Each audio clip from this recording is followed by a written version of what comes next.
Tá tudo bom? Seja muito bem-vindo, seja muito bem-vinda a mais um episódio do Falando de Flauta, nossa live semanal, onde a gente sempre está trazendo algum conteúdo relacionado à flauta transversal, está trazendo alguma aula, alguma explicação ou algum direcionamento, alguma reflexão com base na minha experiência e vivência com a flauta transversal.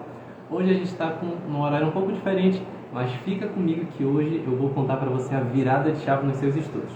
O que você pode fazer e o que você deve fazer na realidade para melhorar ainda mais seus estudos e começar a ter resultados. Começar a ver de verdade a sua evolução, o seu desempenho, sua melhora e aprimoramento na flauta. Mas para isso eu preciso contar uma história para você. Então, caso você tenha ficado ligado, tenha ficado por dentro dos stories de ontem, eu compartilhei uma história, compartilhei um breve relato pessoal sobre a minha trajetória na flauta transversal. E para o assunto da aula de hoje é indispensável, é super importante que a gente entenda essa história e que você conheça essa história. Então eu vou contar um pouco dela para você hoje, tá bom? Para quem não sabe, eu comecei na flauta doce quando eu era criança, cerca de 10, 9, 8 anos de idade, e eu comecei sem professor. Então quando eu iniciei os meus estudos, a forma que eu tinha de estudar era uma forma muito informal, sem muito método, sem muita organização, sem muito cronograma. E a forma que eu tinha para estudar era basicamente, eu pegava um caderno, que eu tinha um caderno todo surrado, cheio de música, entrava em um site, pesquisava as notinhas das músicas que eu queria aprender a tocar e escrevia. Depois que eu escrevesse essas músicas, eu passava o dia inteiro tocando e soprando na flauta doce. E foi assim que eu passei muitos anos tocando e aprendendo e estudando flauta doce antes de seguir para a flauta transversal, que era o meu sonho. Quando eu comecei na flauta transversal, alguns anos depois, eu tive muitas dificuldades inicialmente. Tive muitos problemas justamente pela minha forma de estudar. Como eu estava acostumado a ter tudo pela internet, como eu estava acostumado a só pegar as notas e tocar, eu pensei que seria a mesma coisa na flauta transversal. Quando eu cheguei para tocar flauta transversal, eu me deparo com uma parede, me deparei com um muro que eu não conseguia passar de forma alguma, que era eu não conseguia produzir som no instrumento. Não conseguia tocar, não conseguia produzir som, e isso me frustrava muito. Isso me fez por um tempo desistir da flauta inicialmente por conta da minha forma de estudar. Então fica com isso porque hoje a gente vai falar bastante sobre isso. Forma que você estuda. Depois de um tempo acabou que o destino acabou trazendo um professor aqui para minha região, que é uma região que não tem muitos flautistas nem muitos professores de flauta. Acabei conhecendo um professor e estudei com ele durante o período de um ano. Depois que eu estudei com esse professor durante esse período de um ano, eu passei um longo tempo estudando sozinho. E foi nesse período que eu passei estudando sozinho que eu tive muitas dificuldades. Foi um período crítico assim da minha evolução, do meu aprendizado e dos meus estudos com a flauta. Foi um momento que eu praticamente quase desisti do meu instrumento porque eu não via evolução. Eu estudava muito, estava naquele ânimo, estava naquele gás, estudava muito flauta transversal, mas chegou um momento que eu me senti estagnado. Me senti na frente de uma parede que eu não conseguia passar, eu não conseguia ver um caminho. E eu achei que a solução para isso seria estudar mais, seria fazer mais exercícios. Eu não estava estudando o suficiente, não estava estudando o tempo suficiente. Fui aumentando a carga horária, fui aumentando a quantidade de exercícios que eu tinha que fazer, fiz muitos métodos, muitos exercícios, muitos estudos, e mesmo assim não vi evolução. A minha musicalidade não melhorava, o meu som não melhorava, pelo contrário, eu sentia que eu estava caminhando para trás, estava dando os passos na direção contrária, e isso me frustrava muito. Até que chegou um momento que eu quase desisti da flauta e foi quando eu tive um estalo. Ou eu precisava mudar a minha forma de estudar, ou eu não seria mais um flautista. Eu não tocaria mais flauta, não tocaria mais nenhum instrumento musical na minha vida, porque eu não aguentava mais ficar daquele jeito. Chegou um momento que estudar era algo cansativo, era algo desgastante, algo penoso, algo que eu não gostava de fazer. Não era uma coisa que eu sentia alegria e prazer, como no começo. Era uma coisa de, nossa, tenho que estudar flauta hoje. E foi aí que eu percebi que eu precisava mudar a minha forma de estudar, e foi aí que eu cheguei a essa conclusão, a essa forma de pensar esses estudos e exercícios, que é justamente essa virada de chave que eu vou passar para você, que é o seguinte: a forma como você estuda é mais importante do que o que você estuda. Então anote isso daí. Muito mais do que os exercícios que você faz, muito mais do que o método que você faz, o exercício, o estudo, a forma como você faz cada estudo é a coisa mais importante de todas, e é isso que você precisa focar na hora de tocar.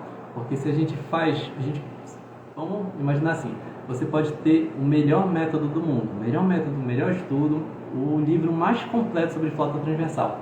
Se você não estuda da forma correta e se você não estuda de uma forma eficiente, você não vai conseguir evoluir. Você não vai conseguir aprender e você não vai conseguir entender como estudar esse método.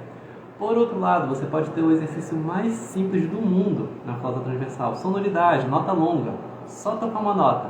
Se você toca essa única nota com intenção, com consciência e com propósito daquilo que você tem que fazer, entendendo o que você está fazendo, o que você está tocando, vai ser muito mais produtivo do que se você tivesse pegado um método super completo, estudado ele inteiro de qualquer jeito, sem consciência, sem propósito, sem objetivo.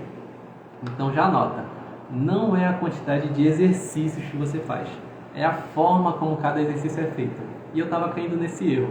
Eu achava que para seguir evoluindo, para passar de nível, eu precisava estudar muito, eu precisava aumentar os exercícios. E eu não estava focando naqueles exercícios que eu já fazia.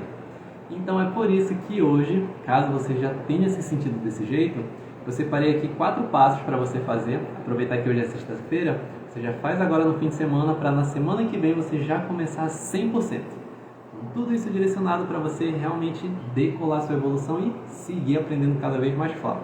Então, 4 passos, anota comigo. Primeiro passo, autoconhecimento e consciência do problema. Segundo passo, montar rotina de estudos. Terceiro passo, estudar de forma consciente, então prestar atenção no momento de estudo. E quarto passo, ter metas e objetivos bem claros. E eu vou passar explicando cada um deles para você. O primeiro passo é autoconhecimento e consciência do problema. Então, antes de tudo, eu quero que você se analise. Pega um pedaço de papel e escreva tudo sobre você. Primeiro, características. Por exemplo, se você é organizado, se você tem dificuldade de ser organizado, se você tem muito tempo disponível, tem pouco tempo disponível, qual horário você prefere estudar, se é pela manhã, tarde, noite, qual a frequência que você gosta de estudar. Primeiro isso. Depois, os seus pontos fortes e fracos. Então, por exemplo, sonoridade pode ser um pouco suja, embocadura pode ser um pouco tensa, você pode ter dificuldade em respirar, dificuldade em fazer articulação, dificuldade de tocar em alguma região, qualquer coisa que seja. Quero que você anote tudo, e não só pontos negativos. A gente tem essa tendência de anotar só pontos negativos, mas anota os positivos também. Por exemplo, você pode ter dificuldade de respiração, mas pode ter um som muito bonito. Você pode ter dificuldade nos graves, mas pode tocar muito bem nos agudos. Então anota esses pontos positivos, porque eles também vão ser importantes. Primeiro passo é isso. Feito esse processo de análise, de autoconhecimento, e detalhe, isso não é uma coisa que você precisa passar uma semana fazendo. Separa uns 10, 15, 20 minutinhos, senta, respira fundo e faz toda essa reflexão sobre você. Você pode já, agora na sexta-feira, fazer essa reflexão e só anotar amanhã. Vai pensando em tudo isso. Depois que você mapeou suas dificuldades, seus pontos fortes e fracos, você vai montar a rotina de estudos. Mas você não vai montar qualquer rotina de estudos. Você vai montar a rotina de estudos ideal para você.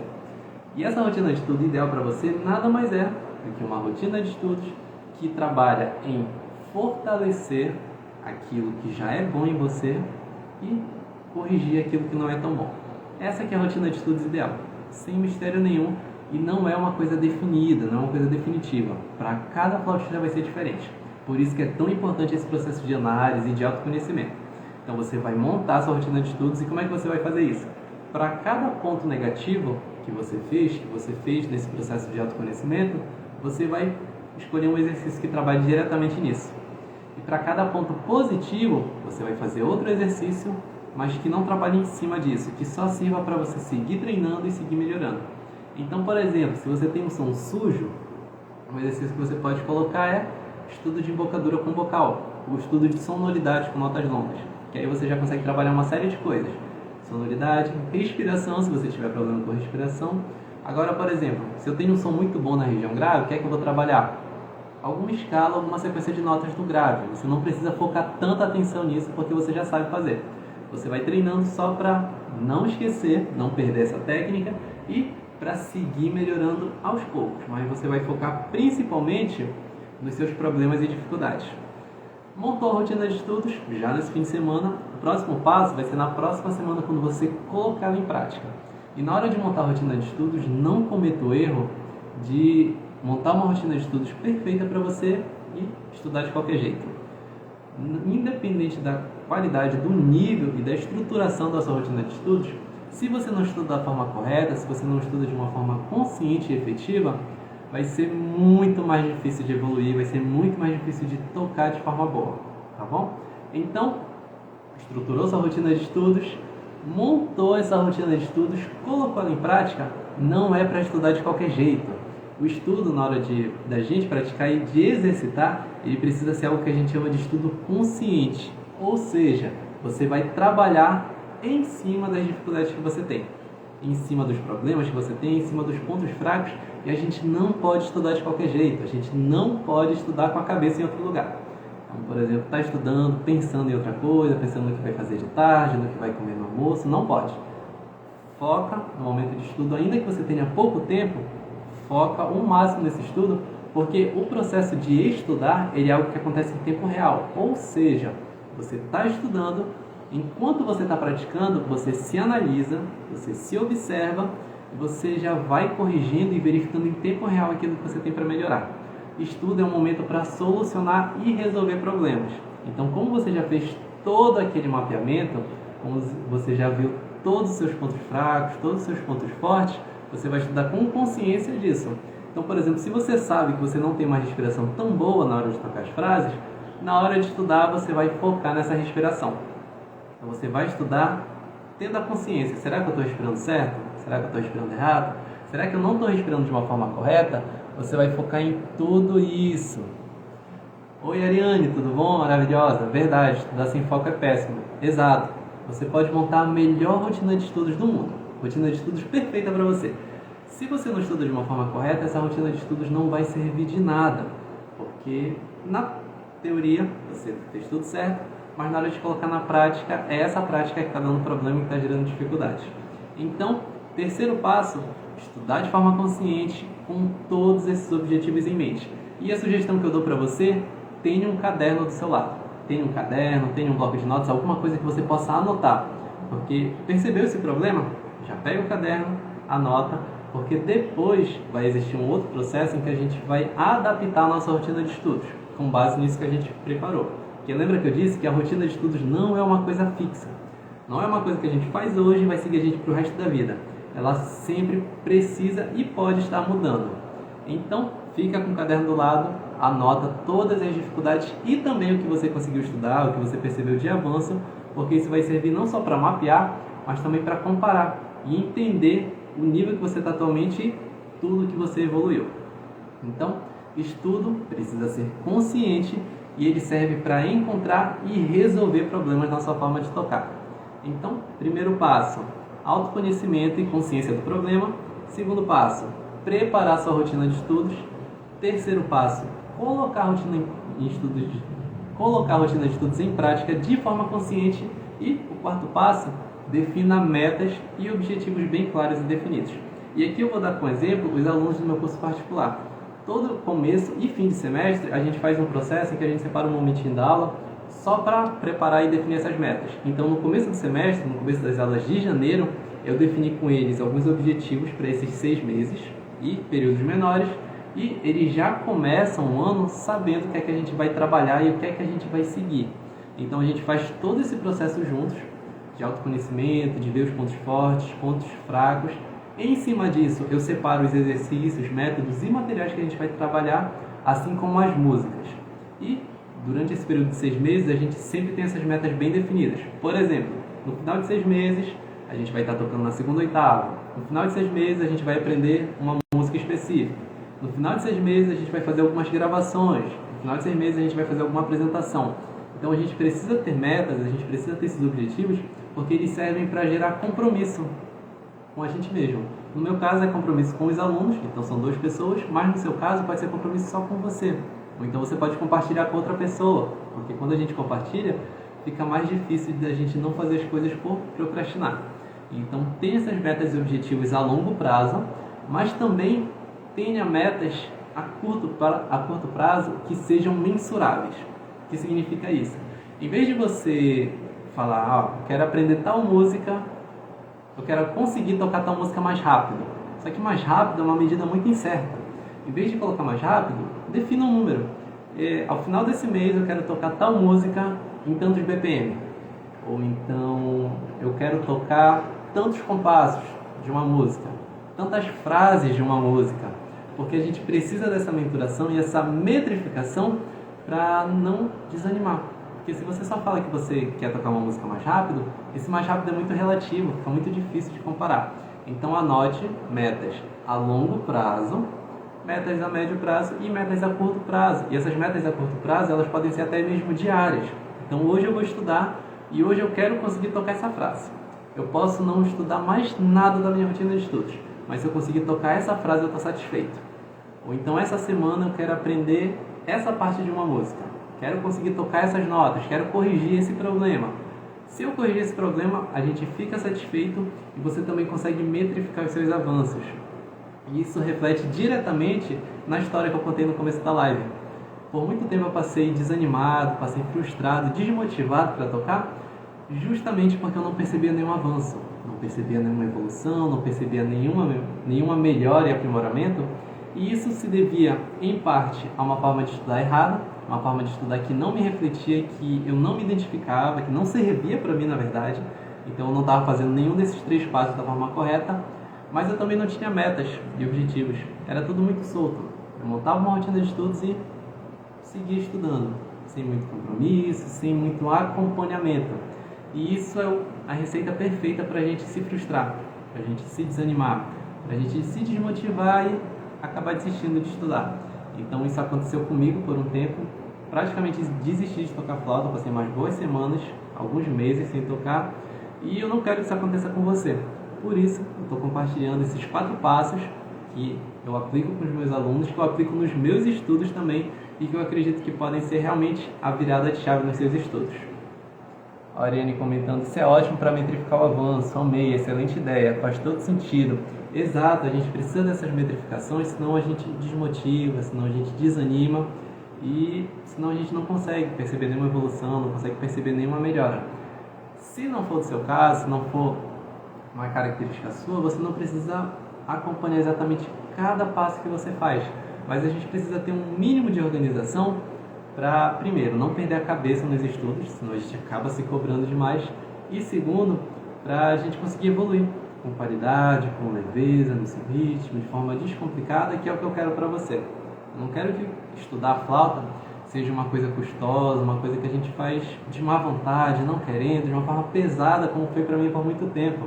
Eu acredito que aprender flauta pode ser uma coisa leve, pode ser uma coisa descomplicada, e como é isso que eu defendo, como é isso que eu acredito, é isso que eu quero para você também.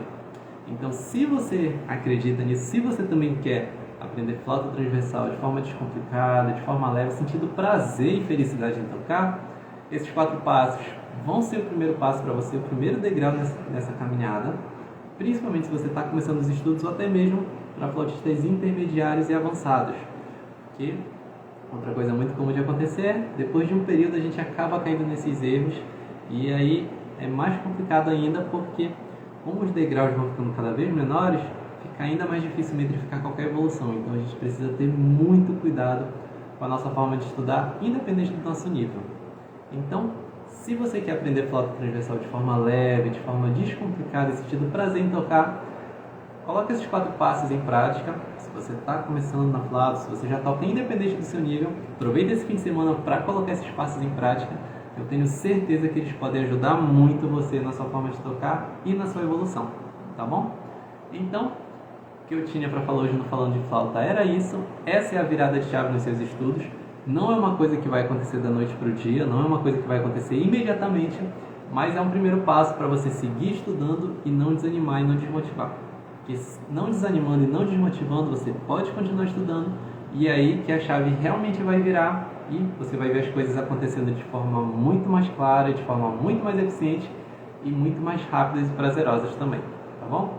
Então, muito obrigado para quem ficou até aqui, muito obrigado para você que está acompanhando aqui no replay, compartilhe essa live com outros flautistas e outros músicos que podem precisar saber disso e a gente se vê na semana que vem no próximo episódio do Falando de Flauta. Tchau, tchau, flautista!